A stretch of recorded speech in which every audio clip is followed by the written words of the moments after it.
Coisa boa a gente está vivenciando a graça, gente. Coisa triste é quando a gente tem a graça apenas como uma teoria e não sabe como ela se expressa no dia a dia. Como é viver a graça. E a graça, ela é libertadora. Ela é muito libertadora. Porque ela tira a gente tira a gente da religiosidade e faz com que a gente consiga entender exatamente o que isso significa. Estar debaixo do peso da religiosidade. É um jugo, é um fardo que nos pressiona, que nos oprime e que faz com que a gente ande, mesmo tendo pedido a Deus de tudo quanto é pecado que possa ter cometido, a gente sempre fica com a sensação de que ainda estamos devendo alguma coisa a Deus. E que tudo foi feito, a gente participa, a gente se envolve, a gente faz o nosso melhor e ainda assim a gente se sente insuficiente. Não foi o suficiente, a gente fez pouco. A gente está sempre com a sensação da insuficiência quando a religiosidade prevalece. Quando a graça entra, você começa a entender que você agora é livre. Deixa eu repetir isso aí, você entende que você é livre.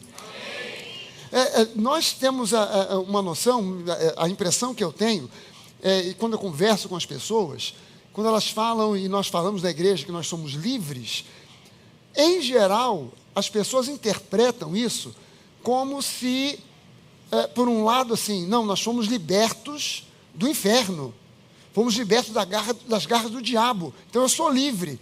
Só que 90% ou mais vezes que a Bíblia diz que nós somos livres no Novo Testamento, ela diz que nós somos livres do jugo da lei.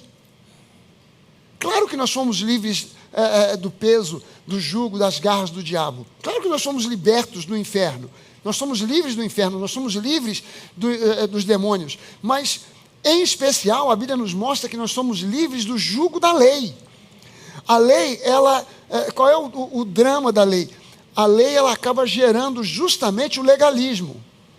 E o legalismo, ele é algo tão terrível porque faz com que você entre numa competição para saber quem é mais espiritual. Então, o sujeito olhando para a lei diz, não matarás. Mas não diz quem ou o que não matarás.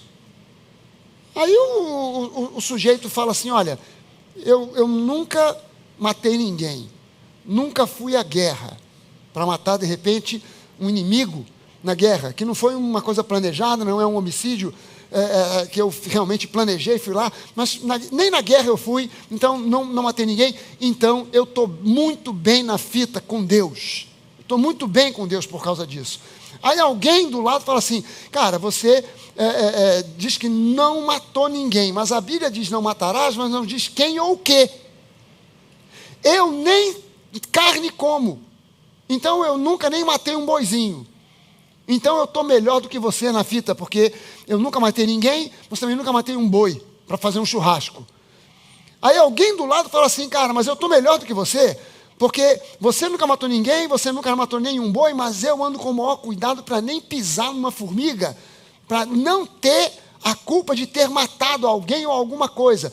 E as pessoas começam a entrar numa espécie de competição. Quem ora mais? É ele ou sou eu? Quem tem mais discípulos? É ele ou sou eu? Quem está mais próximo do pastor? É ele ou sou eu? Quem é que fez isso? Quem é que fez aquilo? Quem é que fez mais? Quem é que ora mais? Quem é que leu mais a Bíblia? Você lê a Bíblia todo dia? Leio. Quantos versículos? 3. Eu leio 3 capítulos. E a gente começa a entrar nessa competição e ela é doentia. Ela é extremamente doentia. E a gente começa a ser guiado por tradições que a Bíblia nunca colocou para nós. Então começa a ver, a partir do legalismo, começa a haver certas regras que pertencem aos homens, que partem do coração e da mente de homens.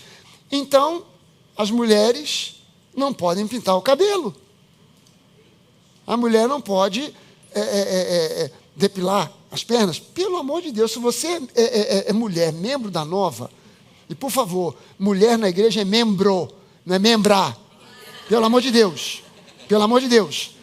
A mulher é membro da norma. Você que é mulher, é membro da norma. Pelo amor de Deus, não me apareça aqui com o cabelo todo desgrenhado, com a perna cabeluda, porque você vai entrar em disciplina. Você vai ficar sem tomar ceia durante 6 meses. Não me apareça aqui desse jeito. Sabe, o homem não pode jogar futebol, não pode usar bermuda. E a pessoa começa a viver debaixo de uma pressão e ela acha com isso que ela está agradando a Deus. E ela só está fazendo com que o mundo olhe para dentro da igreja e diga: esse povo é esquisito. Esse povo é doido. Eu quero tudo na vida, menos ser membro de uma igreja evangélica. Porque esse povo não bate bem da cabeça. Esse povo é louco. Então, a gente acaba incorporando essas coisas. Sabe, eu teve uma época na igreja que eu fiquei falando para a igreja: gente, tem várias formas de a gente dizer amém. Além de dizer amém, você pode dizer: é isso aí. Você pode dizer: tô nessa. Tô dentro.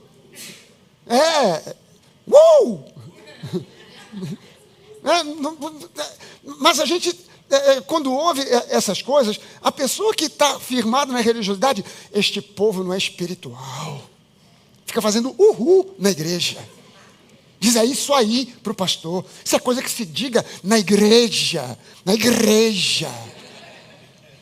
Você está entendendo? É uma deturpação gigantesca. E ontem, resumidamente, o que a gente viu ontem aqui, é que se na antiga aliança havia um sumo sacerdote, e o sumo sacerdote era o cara da espiritualidade, era o camarada que determinava a espiritualidade de Israel. Era ele que, entrando no Santo dos Santos, no dia do Yom Kippur, final do ano, ele entrando no Yom Kippur, apresentando o sangue do sacrifício pelo povo de Israel, quando ele saía, ele era uma festa. A gente não consegue imaginar como era isso, mas na realidade a história é que o sumo sacerdote, quando entrava, havia uma expectativa gigantesca no coração do povo, porque entre a sua entrada e depois a sua saída dependia a bênção na vida do povo. Então aquele povo ficava numa expectativa: será que o sacrifício vai ser aceito ou não? Então ele entrava, e há eu não sei se você já ouviu falar isso, que o sumo sacerdote, que se ele entrasse e o sacrifício não fosse aceito, ele podia morrer lá dentro. Então as vestes dele tinha, na borda assim, de uma das túnicas, tinha um montão de sininhos, e enquanto ele andava, ficava blim, blim, blim, blim, blim, blim, blim, blim, blim, blim, e aquilo ali era para alertar quem estava do lado de fora, para saber, enquanto tinha blim, blim, blim, blim, blim, blim, blim, blim, blim, é porque o sumo sacerdote está vivo. Ficou silencioso e morreu. Então, para evitar o problema de que ninguém mais podia entrar no Santo dos Santos, então o sumo sacerdote ia com uma corda amarrada em uma das pernas, e ele entrava, e se o pessoal ficava de fora segurando a corda, ouvindo blim, blim, blim, blim, blim, blim, blim, blim, blim. Sumo. Nada. Reboca. Morreu. Isso é uma lenda. O sumo sacerdote, se ele entrasse com a corda, aí que ele morria. Por quê? Porque ele estaria alterando a vestimenta do sumo sacerdote. E havia no livro de Levítico uma ameaça dizendo: se ele alterar alguma coisa, entrou, morreu. A notícia que nós temos na história de Israel é que nunca nenhum sumo sacerdote ficou morto no Santo dos Santos. Todos eles entraram e quando saíram trouxeram a notícia do perdão por mais um ano. Mas aquele perdão era só por um ano, era igual renovar seguro de automóvel. Tinha que renovar todo ano. E eles todos tinham que ser descendentes de Arão. E a gente viu que pela descendência legal, por aquilo que a Bíblia diz da descendência de Arão, Arão que teve como seu substituto Eleazar.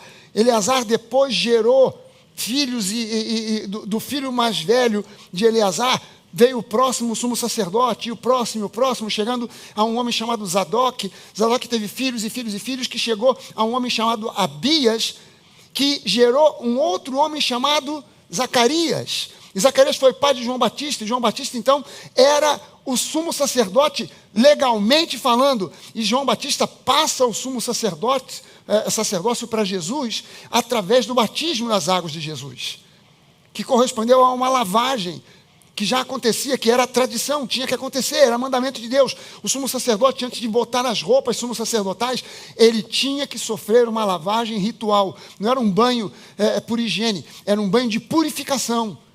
Então Jesus vai ao batismo, ele é batizado, e ali, na verdade, ele estava cumprindo a lei.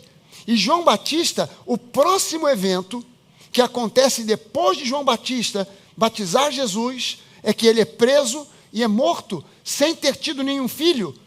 Isso deu encerramento ao sacerdócio levítico.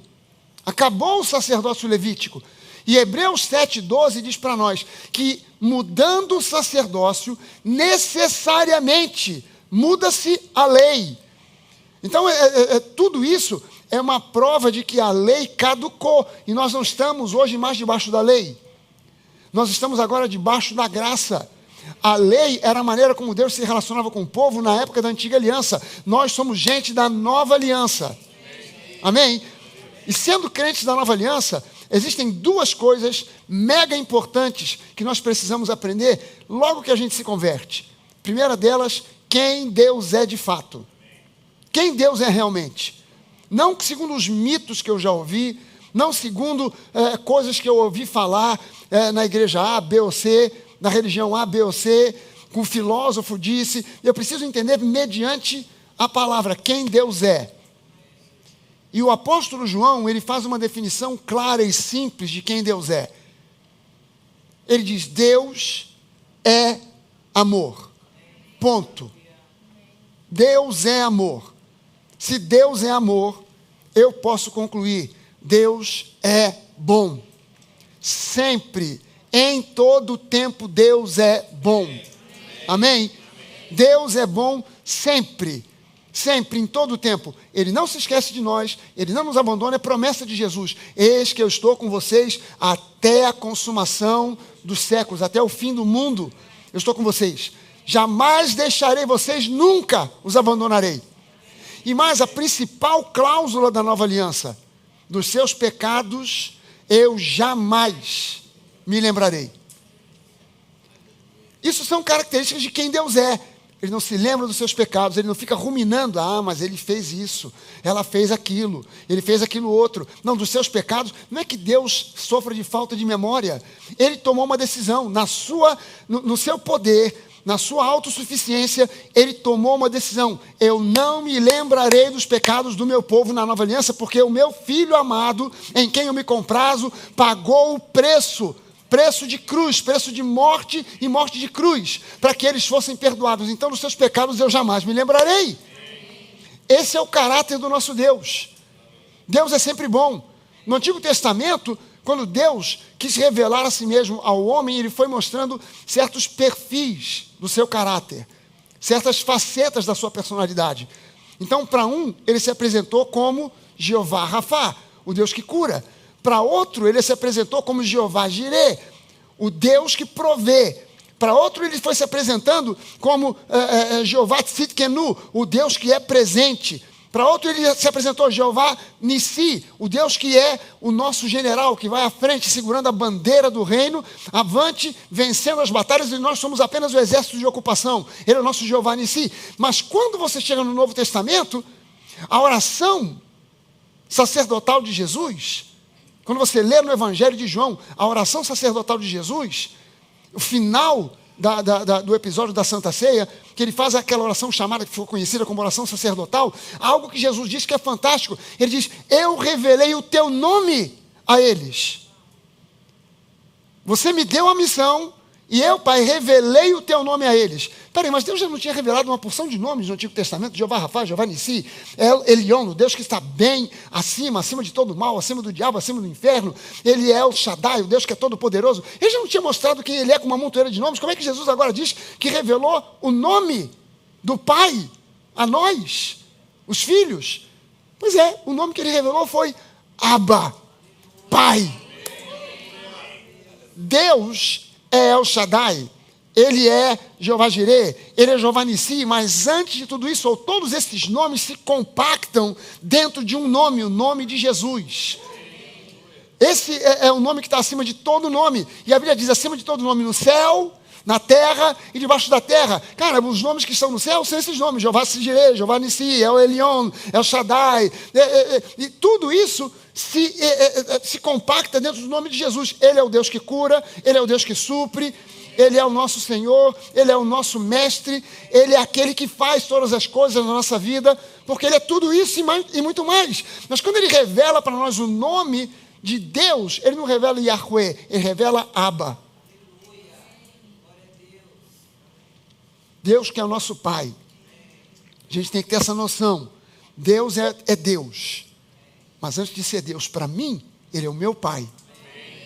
Eu não me aproximo do meu Pai com maneirismos, cheio de coisa. Eu não me aproximo burocraticamente. Quero marcar uma audiência com meu pai. Não, você simplesmente vai falar com seu pai. Você está de bermuda, você está em casa, você está à vontade. Você não bota um terno para falar com o pai. Do jeito que você está, você vai lá e fala. Por quê? Porque é o seu pai. A outra coisa que a gente precisa entender é quem nós somos em Cristo. Então a gente precisa despertar para a nossa nova identidade. O que eu quero falar para você hoje é que a igreja, nós como igreja, a gente precisa despertar para a nossa nova identidade. Alguém roubou daqui o meu resumo? A mão vai ressecar. Confessou? Trocou nada. É mesmo? Olha só, tu já ia levar minha Bíblia para casa. Depois do culto, venha conversar comigo no gabinete.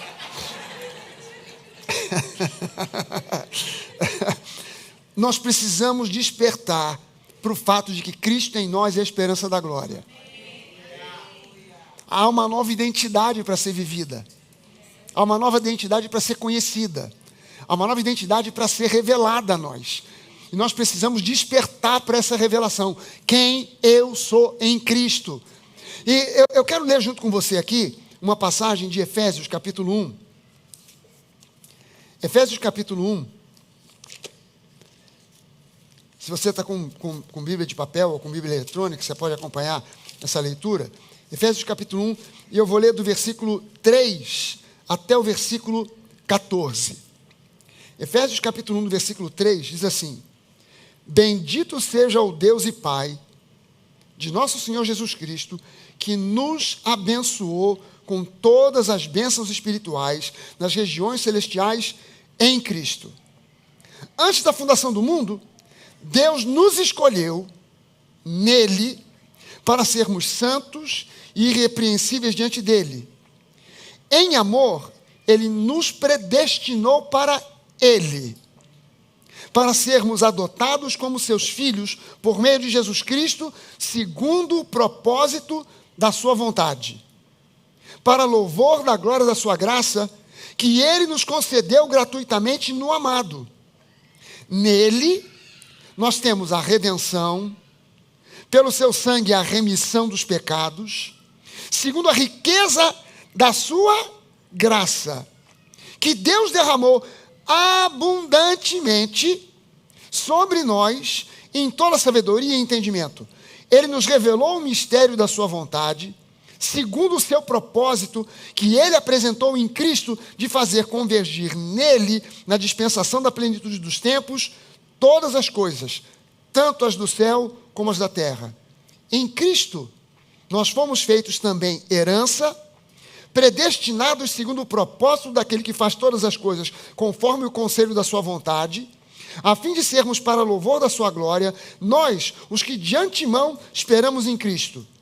Nele também, vocês, depois que ouviram a palavra da verdade, o evangelho da salvação, tendo nele também crido, receberam o selo do Espírito Santo da promessa.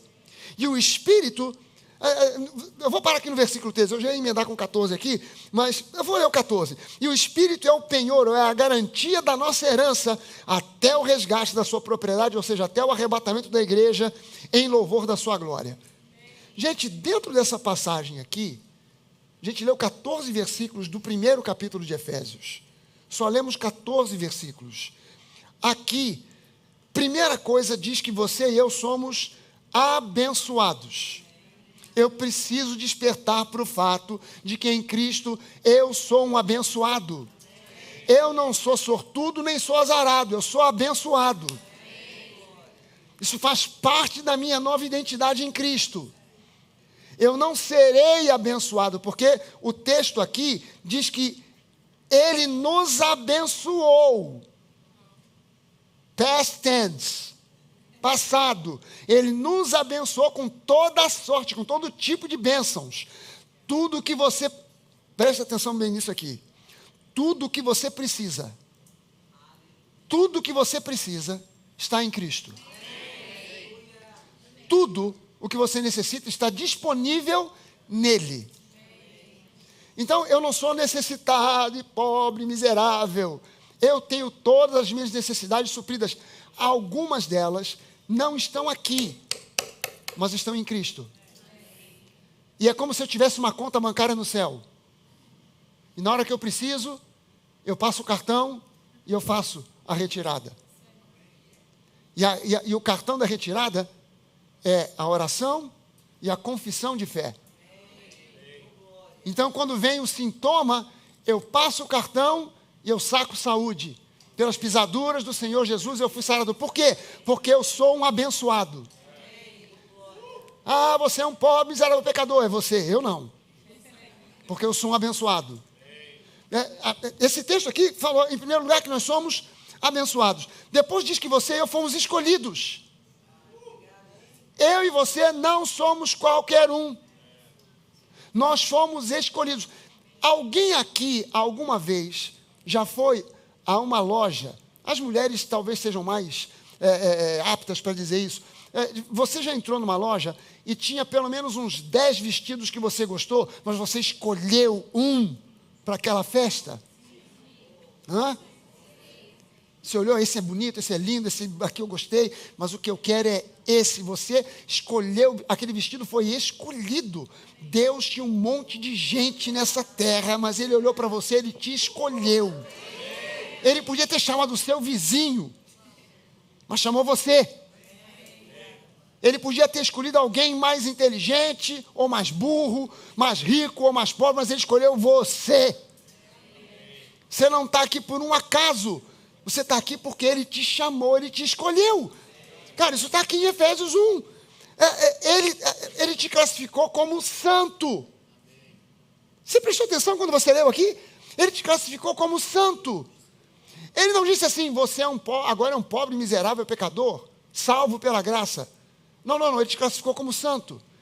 E o religioso, para aceitar isso, é um drama, é um trauma. Ele não consegue despertar para a sua nova identidade. Então ele faz um bolo, uma mistura de quem ele é com quem ele foi. Meu Deus! E eu ouvi alguém dizer que teve um pastor aí que saiu com uma bela novidade, essa eu achei demais. 2 Coríntios 5,17. Assim, se alguém está em Cristo, é uma nova criatura, as coisas antigas já passaram. Tudo ali, no grego, está escrito no presente. Tudo. Não é uma tradução que o camarada botou, estava escrito ali de um jeito e o cara traduziu. Tudo ali está escrito no presente. E assim, se alguém está em Cristo, é uma nova criatura. As coisas antigas já passaram e tudo se fez novo. Aí o pastor saiu com essa, não, isso aqui só vai acontecer quando a gente chegar no céu. Mas peraí, está no presente, não está no futuro. Poderia estar no futuro. E assim, se alguém está em Cristo, será uma nova criatura. As coisas antigas continuam valendo. E nada se fez novo. Continua tudo velho. Então a gente olharia e dizia, amém. Sou eu. Sou um cretino, um cachorro desgraçado, miserento, verme. Cara, eu já me reuni com gente que começa a orar assim, Senhor, somos vermes. Eu já digo, tu eu não. Eu sou filho. E sou filho amado. Esse é um detalhe. Sabe, o diabo não se importa que você diga, eu sou filho de Deus. Mas quando você diz, eu sou filho amado, aí ele treme de raiva. Mas você agora foi classificado por Deus aqui como santo. Cara, você é santo. Você está num processo de santificação, que é o processo de renovação da sua mente na palavra. para entender como pensa, como fala, como age um santo. Mas santo você já é. Você não vai ser mais santo do que é hoje quando você chegar no céu. Você já é hoje santo na plenitude do que isso signifique. Você foi transladado, transportado das trevas para a luz. Cara, isso é um exemplo. Ele nos diz assim, você foi transladado da pouca luz para muita luz. Não foi isso. Você foi transladado das trevas para a luz. É mudança da água para o vinho. O milagre mais significativo, mais simbólico que Jesus fez, de todos os milagres, foi o primeiro. Transformar água em vinho. Jesus estava dizendo, é para isso que eu vim. Para transformar a vida do homem de uma água insípida, sem graça, em um vinho saboroso que traduz alegria. Sabe, aquela água não era água para matar a sede de ninguém. Aquelas talhas, aquela água que estava naquelas talhas, era para os rituais religiosos de lavagem de mãos e pés. Até hoje, os judeus têm essa prática. Eles vão em certo... Se o judeu vai a um sepultamento, num cemitério judeu, ele, por ter se aproximado de um sepulcro, ele se torna impuro. Então, ele não pode ir na sinagoga no sábado. Então, para evitar isso, o que ele faz? Quando sai do cemitério, depois do sepultamento, tem uma jarra com água para todo mundo lavar as mãos. E aí ele acha que com um pouquinho d'água ele ficou purificado. Nós não fomos purificados com um pouquinho d'água, nós fomos purificados com o sangue de Jesus. Então, quando você foi purificado pelo sangue de Jesus, não o sangue de bodes, não o sangue de cordeiros, não um pouquinho de água, mas o sangue do Cordeiro de Deus que tira o pecado do mundo. Se ele tira o pecado do mundo, ele tira o pecado de mim e de você. Então, quando ele tirou de nós o pecado, tirou a fonte. Então, eu já não sou mais um pecador, porque o pecador não é pecador porque peca, ele é pecador por causa da natureza que nele há, que é a natureza pecaminosa. Essa natureza foi removida de mim e foi colocada em mim a natureza do próprio Deus. Foi colocada em você a natureza do próprio Deus. Então, quem está sentado aí do seu lado é, por exemplo, São Reinaldo. Não tem cara de santo, não tem jeito de santo, mas é São Reinaldo. Então, quando você olha para a pessoa, o que você vê não é o que realmente é. Porque você não é o que se vê no espelho. Você é quem você é no seu espírito. Você é uma nova criatura, você é santo, você é santa, ponto. Diz agora também que você é irrepreensível. Você é irrepreensível. Quando Deus olha para você, Ele não vê nada que precise ser repreendido.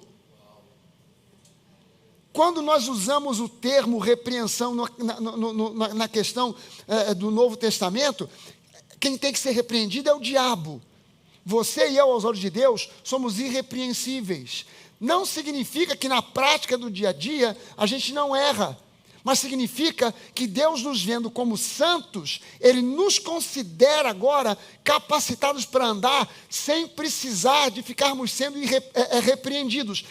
Isso significa que Deus, quando vê você errar, Ele te corrige, não com acidentes, não com morte, não com falência, não com doenças. Ele te corrige com a palavra. Você sabe que é interessante que muita gente mostra para mim um versículo na Bíblia que diz que Deus repreende o filho a quem ama e castiga o filho a quem ele... Como é que é o resto do versículo mesmo? Também esqueceu? Mas é bom esquecer, porque esse final que diz que ele castiga não tem no original.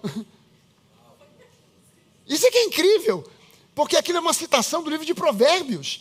E diz lá no livro de Provérbios que Deus disciplina no sentido de Deus educa o filho a quem Ele ama, mas não diz que Ele castiga esse filho. E aí alguém acrescentou isso. Não é que os tradutores acrescentaram. Alguém lá atrás acrescentou isso às Escrituras. Deus, ele disciplina e castiga. Wait a minute. Deus nos disciplina em amor. Não com doença, falência, miséria, pobreza, desgraça. Tudo isso tem que ser repreendido em nome de Jesus. Amém, gente? Amém. Esse texto também diz para nós que Deus, quando olha para nós, nos vê como filhos. Você pode levantar uma das suas mãos e dizer: Senhor, eu te dou graças, porque eu agora sou um filho amado. Eu não sou meramente uma criatura de Deus. Eu não sou meramente um membro de uma igreja. Eu não sou meramente um cidadão do reino de Deus. Eu sou um filho e sou filho amado. Amém? Você pode dizer isso para a pessoa que está do seu lado: meu irmão, você é um filho amado, você é uma filha amada, profundamente amado, incondicionalmente amado. Agora você pode dar uma cotovelada no fígado dessa pessoa e dizer para ela: desperta para a tua nova identidade. Aleluia! Nesse texto que a gente leu, diz que também que nós somos redimidos. Redimido e remido no dicionário de português é a mesma coisa, é sinônimo.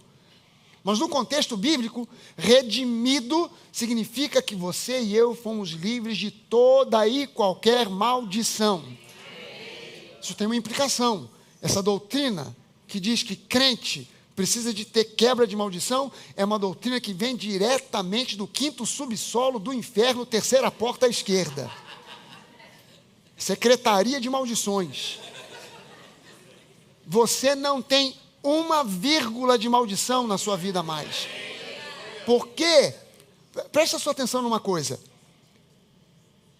O livro de Gálatas diz para nós que Cristo se fez maldição no nosso lugar, para que nós agora nos tornássemos abençoados, para que nós fôssemos agora, recebêssemos a bênção de Abraão. Que eu saiba, a bênção de Abraão implica em algumas coisas. Abraão viveu uma vida longa e com saúde. Abraão se tornou um homem rico, ele saiu de Ur sem nada. Nada. Saiu de mão abanando. Mas lá na frente diz que ele se tornou rico. E a Bíblia diz assim: tornou-se riquíssimo o homem. E a Bíblia diz lá em 1 Coríntios que Jesus Cristo, sendo rico, se fez pobre para que pela sua pobreza nos tornássemos ricos. Isso é a bênção de Abraão. É a bênção que estava sobre Abraão. Abraão, ele não só viveu uma vida sadia até longa data, mas ele não teve só um filho. Depois ele teve filhos e filhas. Misericórdia. E diz mais. Diz que Abraão, ele viu, quando subiu com Isaac, no Monte Moriá, com a ideia de sacrificar Isaac, ele viu a obra da cruz. A Bíblia diz que quando ele, quer dizer, no livro de Gênesis não diz assim. Mas quando você lê agora o livro de Hebreus, diz que Abraão viu, e Jesus diz isso, que Abraão viu o seu dia. Porque quando ele subiu para matar Isaac em sacrifício, e Deus manda ele parar, e manda ele olhar para trás. E quando ele olha para trás, ele olha exatamente na direção aonde a cruz de Cristo foi colocada. Naquele mesmo lugar onde ele subiu para sacrificar Isaac, Monte Moriá, foi aonde Jesus morreu na cruz. Só que o monte naquela época mudou de nome.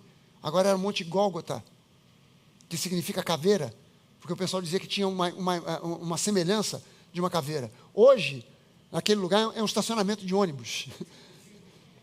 E tem só um pedaço do monte. O que Abraão viu, nós temos que ver. O sacrifício pleno e perfeito de Jesus. Você já foi a alguma igreja que disse que o pastor disse na hora da oferta assim: você tem que dar o seu Isaac. Você está dando uma oferta qualquer, mas o que Deus quer é o seu Isaac. Aí a pessoa: o que é o seu Isaac? Quem é o seu Isaac? Para eu pegar o seu Isaac, para ofertar o seu Isaac aqui. Não, o seu Isaac é o seu melhor. É o máximo que você tem. O que Abraão tinha de mais precioso? Isaac. E ele deu Isaac. Mas você presta atenção numa coisa: o pessoal não lê a Bíblia. Abraão subiu com Isaac, ofereceu Isaac, na última hora Deus recusou Isaac. Quer dizer, quando você traz seu Isaac, você está dizendo que Deus não quer. Deus parou, falou: para, não é Isaac que eu quero. É outra coisa que eu quero, Abraão. É a tua vida, é o teu coração. Eu agora estou entendendo que você realmente tem o coração focado em mim. Então está tudo certo, mas eu não quero Isaac. Deus rejeitou Isaac. Por que ele rejeitou Isaac? Porque ele aceitou Jesus. Não como a gente aceita, mas no sentido de que ele aceitou o sacrifício de Jesus. Ele não aceitou o sacrifício de Isaac, ele aceitou o sacrifício de Jesus. Jesus foi sacrificado para que você e eu não tenhamos que ficar rejeitando o sacrifício de Jesus. E nós possamos agora viver essa vida quando ele diz que nós somos redimidos. Redimidos. Dizer que o crente tem alguma maldição é uma heresia com H e todas as letras maiúsculas, e piscando em neon vermelho, heresia, heresia, heresia, heresia, heresia, heresia, para você entender. Você e eu fomos redimidos de toda a maldição, mas também diz que nós fomos remidos. Remido significa que você foi plenamente, completamente, totalmente perdoado. O termo remido ou remissão, a gente usa muito na medicina, em especial os oncologistas. Quando alguém está sendo tratado de um câncer, essa pessoa faz o tratamento. Aí o médico vê, pelos exames, que o câncer sumiu, desapareceu, não está mais lá. Essa pessoa vai sendo acompanhada durante 5 anos. Ela vai sendo acompanhada. E enquanto não se completam esses 5 anos, ela está num processo chamado remissão. Provavelmente, de acordo com os exames, já passou 1 ano, os exames estão ok, ela está em remissão. Passaram 2 anos, ela continua no processo de remissão. Passados 3, 4, 5 anos, 5 anos, não tem mais sinal de câncer, ela está remida do câncer. Ou seja, o câncer desapareceu por completo. Quando a Bíblia diz que você e eu fomos remidos, nós fomos, o pecado sumiu da nossa vida aos olhos de Deus por completo. Não sobrou nada, nada para contar a história. Você tem que despertar para esse fato, porque ainda existe muito crente andando por aí com o peso dos seus erros do passado. Cara, você é livre. Você não tem mais dívida nenhuma para pagar. Esse texto diz que nós fomos remidos. Diz que agora nós somos herança de Deus e somos herdeiros dele. Uau! Eu tenho uma herança para desfrutar. Mas o que é mais interessante é que o dono da herança, porque o livro de Hebreus diz para nós que uma herança só pode ser desfrutada quando o dono da herança morre. Morrendo o dono da herança, o herdeiro agora pode desfrutar da herança. Pois o dono da herança morreu na cruz do Calvário. E nós já temos o direito de desfrutar da herança. Então, cura é minha herança. Prosperidade é a herança que eu possuo. Família abençoada é prosperidade, é herança que eu possuo. Então eu preciso despertar para a minha nova identidade. Eu preciso despertar para esse propósito que Deus tem para a minha vida. Eu sou herdeiro de Deus, eu sou herança dele e sou herdeiro dele. Você pode dizer isso, eu sou herança de Deus, ou seja, eu pertenço a Deus e eu sou herdeiro dele. Eu possuo tudo que ele tem para mim. Isso faz parte da sua identidade, da sua nova identidade. Nós somos herdeiros, somos herança e nós somos selados com o Espírito Santo. Você sabe o que quer dizer isso? O diabo trocou isso para pessoas que dizem assim: eu tenho corpo fechado. Foi feito um trabalho para eu ter... Quem tem corpo fechado somos eu e você, que fomos selados com o Espírito Santo. Deixa eu te dar um testemunho a respeito disso. Eu era muito novo e, na fé, e nós tínhamos uma banda na igreja que a gente frequentava, chamava Sal da Terra. E aí a gente um dia saiu para tocar em algum lugar, na Kombi da igreja. Sabe como é Kombi de igreja, né, gente? Não sei se alguém aqui conheceu a Kombi. Quem conheceu Kombi? Quem andou de Kombi? Misericórdia. A Kombi tinha uma coisa: a Kombi, para ser boa, tinha que ter folga no volante. Sempre tinha uma folga no volante. Aí era Kombi raiz, com folga no volante. Aí nós metemos tudo. Na época, o amplificador que eu tocava era um amplificador deste tamanho, da Giannini, chamado Tremendão. Imagina o que era o amplificador, um negócio desse tamanho. A gente meteu aquilo na Kombi, bateria, metemos aquilo tudo e ficamos, todo o pessoal da banda sentado, espremido ali dentro. Nós íamos para Niterói, Nikit, conhecido como Nikit. E a gente ia para Niterói. Quando a gente começou a chegar perto da entrada da ponte Rio-Niterói, o trânsito parou e a gente começou a ouvir tá, tá, tá, tá. Passou um camarada correndo e a gente viu, cara, assalto, sequestro, tentativa de assalto, sei lá o quê. Só que o camarada veio correndo por um lado da Kombi e o policial veio correndo do outro, mandando tiro, mandando bala. Resultado, a Kombi estava no meio. E a gente não tinha nem como abaixar, porque estava lotada de coisa. Todo mundo só fez assim. Fechou os olhos. Gente, não pegou... O policial, mas deu tiro que não acabava mais. Não pegou uma bala na Kombi. Pegou nos carros que estavam em volta, mas na Kombi não pegou uma bala. Por quê? Porque a gente está com o corpo fechado. Porque a gente está selado com o Espírito Santo. Você está entendendo que esse selo do Espírito Santo é como se fosse uma espécie de barreira, de escudo invisível, tipo filme de super-herói, e o cara aperta um botão e vai... e o que vem, pum, bate e não penetra. Cara, nós estamos selados pelo Espírito Santo. As tentativas do diabo de penetrar com pensamentos errados, de menos-valia, não sou ninguém, não valho nada. Cara, você tem que lembrar, eu sou selado pelo Espírito Santo. Satanás, você está repreendido com esses pensamentos errados. Eu não sou isso que você está dizendo, eu sou um filho amado. Amém? Você está selado pelo Espírito Santo. Então, meu conselho para você hoje aqui desperte para a sua nova identidade. Não basta saber, tem que despertar para isso. Eu já ouvi falar, o Reinaldo já pregou, Fernanda também. Nova identidade, assim, se alguém está em Cristo, uma nova criatura, coisas já passaram, já ouvi 500 vezes, pastor. Mas você tem que despertar. Porque não vale a pena morrer sabendo, vale a pena viver entendendo. Sabe, eu quero ter a revelação diária, constante de quem eu sou. E eu preciso me firmar nisso, eu preciso meditar nisso.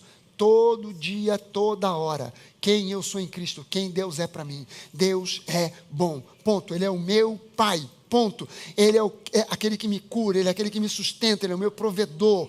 Ele é um Pai amoroso, Ele cuida de mim. Eu estou selado com o Espírito Santo. Eu sou uma nova criatura, eu sou santo, irrepreensível, eu sou redimido, remido. Eu não tenho dívida nenhuma, nem com Deus, muito menos com o diabo, porque eu fui salvo, eu fui lavado no sangue de Jesus, eu fui completamente transformado. Eu sou uma nova criatura em Cristo.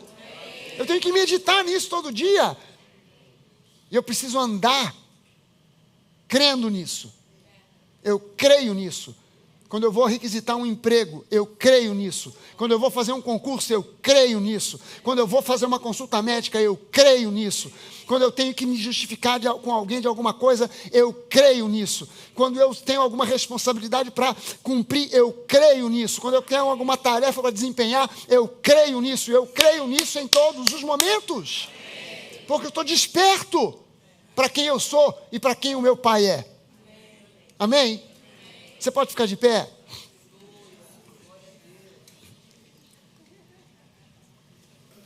Aleluia. Você pode levantar as suas mãos e dizer: Pai, eu te agradeço por ter a revelação de quem você é e de quem eu sou em ti. Muito obrigado pelo teu amor incondicional por mim. Muito obrigado pela tua palavra, pelo teu Espírito Santo habitando em mim. E eu posso dizer, com alegria, com convicção, com fé, eu tudo posso naquele que me fortalece. Amém. Amém. Amém. Você pode dar uma salva de palmas. Aleluia. Amém. Vamos celebrar? Será que a gente pode celebrar esse Deus maravilhoso? Sabe como é bom a gente descobrir que Deus é maravilhoso? Sabe como é bom descobrir que a gente tem acesso pleno a Ele? Que a gente não precisa de entrar fazendo um tipo sofredor, com muita... não, Deus, a igreja. Não, a gente está em liberdade, porque esse Deus é nosso Pai. Já contei isso aqui para vocês. Quando meu filho mais novo, o Bernardo, ele era criança, a gente morava na África do Sul, todo dia, não todo dia não, mas pelo menos 3 vezes por semana, passava na porta da nossa casa uma Towner, um carro, né? uma espécie de Kombi pequenininha, que vendia sorvete. Quando ele escutava a musiquinha, aquilo vinha com uma musiquinha, o camarada vinha dirigindo a 10 km por hora, para dar tempo de alguém parar. E o Bernardo, quando ouvia aquela musiquinha, ele saía correndo igual um alucinado. Ele atravessava a casa de uma ponta a outra, ele se pendurava, literalmente ele se pendurava no portão e começava a gritar para aquela combizinha: ice cream, wait, ice cream, wait. Aí o cara parava na porta, ele já sabia que ele tinha um freguês cativo. Então ele parava, já dava até um sorriso maligno assim, que ele já sabia. Aí quando ele via que a Towner parava, ele corria, me procurava e chegava para mim: Daddy, I need 2 rand. Rand é a moeda da África do Sul, né?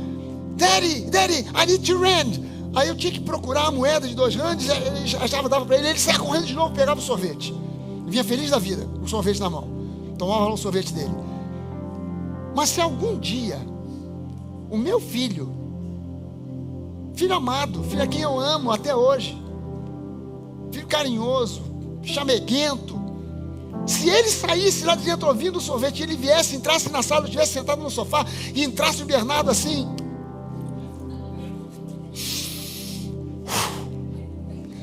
meu pai, eis que passa o homem do sorvete. Eu te digo, meu pai, é 2 rands, é só 2 rands, não nada mais do que isso eu te peço. Oh, aleluia, eu te peço 2 rands para eu tomar um sorvete. Eu ia chamar a Denise e falar: Denise, chama o psicólogo, que esse garoto não está bem. Esse moleque não está bem. Porque nenhum filho se aproxima do pai desse jeito.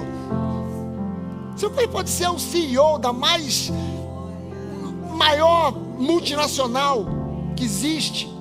É o Elon Musk. Tem trilhões, não tem bilhões. Tem empresas que não acabam mais. Você não entra na presença do seu pai marcando audiência de terno e gravata. Os funcionários do seu pai entram assim. Os funcionários do seu pai entram com audiência marcada, de terno e gravata, cheio de respeito, salam alex. Com licença, meu chefe, posso entrar? Sim, poxa, bom dia, podemos conversar? Sim, senta aí, tal.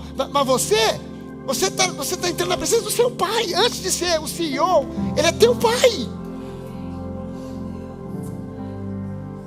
Você vai lá no escritório dele, a secretária não vai perguntar: o senhor marcou audiência com o doutor fulano? Não, é o filho do doutor fulano. O doutor fulano é seu filho, daí manda ele entrar. Você simplesmente entra e abraça o teu pai, conversa com ele, pede 2 rands, vai tomar um sorvete. Uau! Deus é bom demais. Aleluia. Pai, nós queremos estar aqui muito conscientes, despertos para quem você é e quem nós somos. Nós não queremos andar, ó Deus, como os religiosos andam, desconfiando de Ti. Não, isso quem fez foi Deus. Esse problema, essa luta, essa dificuldade para me testar. Não, Deus, nós sabemos que o Senhor não é assim. Nós sabemos que você é bom, que o Senhor não nos prova com doenças, enfermidades, maldições, problemas. Pelo contrário, o Senhor é aquele que resolve os problemas, é aquele que nos cura, é aquele que trata de nós.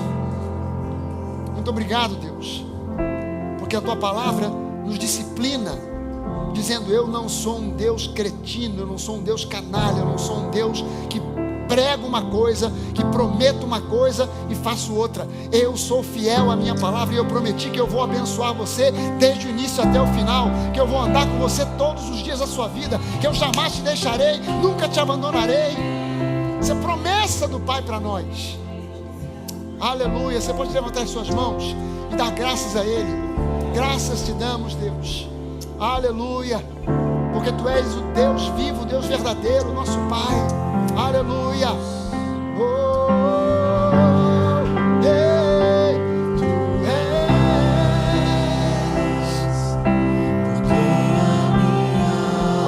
Porque a minha alma esperou. Fonte da vida aqui. Tu és a fonte da vida.